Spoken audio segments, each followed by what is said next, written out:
নমস্কার বন্ধুরা, welcome to Dishari educare. আমি অমিত ব্যানার্জি। যে সকল এনআইএস স্টুডেন্ট ক্লাস 10 ও 12 2023-এর অক্টোবর নভেম্বর মাসে পরীক্ষায় বসেছিলে তাদের রেজাল্ট কিন্তু আজ ডিক্লেয়ার হয়ে গিয়েছে। আমি তোমাদেরকে এই ভিডিওতে দেখাবো তোমাদের রেজাল্ট কিভাবে তোমরা চেক করবে বা তোমাদের রেজাল্ট কিভাবে তোমরা দেখতে পারবে। আজকের এই ভিডিওতে তোমাদেরকে দেখাতে চলেছি। সবার প্রথমে আমরা গুগলের সার্চ বারে টাইপ করব এনআইএস রেজাল্ট। তো আমরা এনআইএস রেজাল্ট সার্চ করাতে কিন্তু আমাদের সামনে প্রথম যে লিঙ্কটা এসেছে সেখানে দেখো লেখা আছে national institute of open schooling. তার নিচে দেখো লেখা আছে result.nis.ac.in।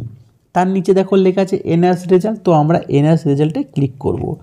যখন আমরা ক্লিক করলাম তখন আমাদের সামনে কিন্তু নতুন একটা ইন্টারফেস ওপেন হয়েছে, যেখানে দেখো লেখা আছে public examination result declared senior secondary and secondary 26শে ডিসেম্বর 2023। মানে আমাদের মাধ্যমিক ও উচ্চ মাধ্যমিক 26শে ডিসেম্বর কিন্তু আমাদের রেজাল্ট ডিক্লেয়ার হয়েছে। এবং কাদের জন্য হয়েছে না, অক্টোবর নভেম্বর যে সকল স্টুডেন্ট পরীক্ষায় বসেছিল তাদের রেজাল্ট কিন্তু ডিক্লেয়ার করছে এনআইএস থেকে। তো আমরা দেখো এর নিচে দেখো লেখা আছে চেক রেজাল্ট। তো আমরা চেক রেজাল্টে ক্লিক করব। যখন আমরা চেক রেজাল্টে ক্লিক করলাম, করার পরে আমাদেরকে দেখো এখানে চাইছে এনরোলমেন্ট নাম্বার আর ক্যাপচা ফিল করতে বলছে। আমি আমার স্টুডেন্টের এনরোলমেন্ট নাম্বার এখানে টাইপ করে দিচ্ছি। টাইপ করার পর তারপরে কিন্তু আমাদের এই নিচে যে ক্যাপচাটা আছে সেই ক্যাপচাটাকে কিন্তু আমাদেরকে ফিল করতে হবে। তো আমি এই ক্যাপচাটাকে সুন্দর করে বসিয়ে দিই। বসালে তবেই কিন্তু আমরা আমাদের দেখতে পারবো আমাদের রেজাল্টটা।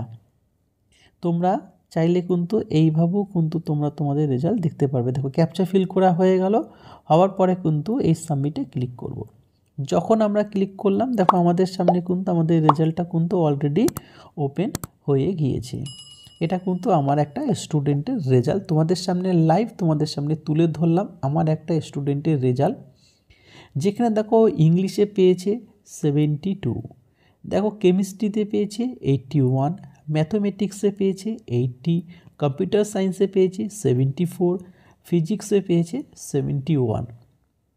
ঠিক আছে, তাহলে তোমাদেরকে আমি দেখালাম এই ভিডিওতে যে ক্লাস 10 বা 12 তোমরা তোমাদের রেজাল্ট কিভাবে দেখবে বা কিভাবে চেক করতে হয় সেটা তোমাদেরকে খুবই সহজ এবং খুবই ইজিভাবে কিন্তু তোমাদেরকে এই ভিডিওর মাধ্যমে দেখাতে পেরেছি। যদি আজকের এই ভিডিওটি ভালো লাগে তাহলে বলবো ভিডিওটিকে লাইক শেয়ার কমেন্ট করতে, আর আমার চ্যানেলে যদি নতুন এসে থাকো তাহলে চ্যানেলটিকে সাবস্ক্রাইব করে নোটিফিকেশান বেলটিকে অন করে রাখার জন্যে। চলো, সবাই ভালো থাকবে, সুস্থ থাকবে।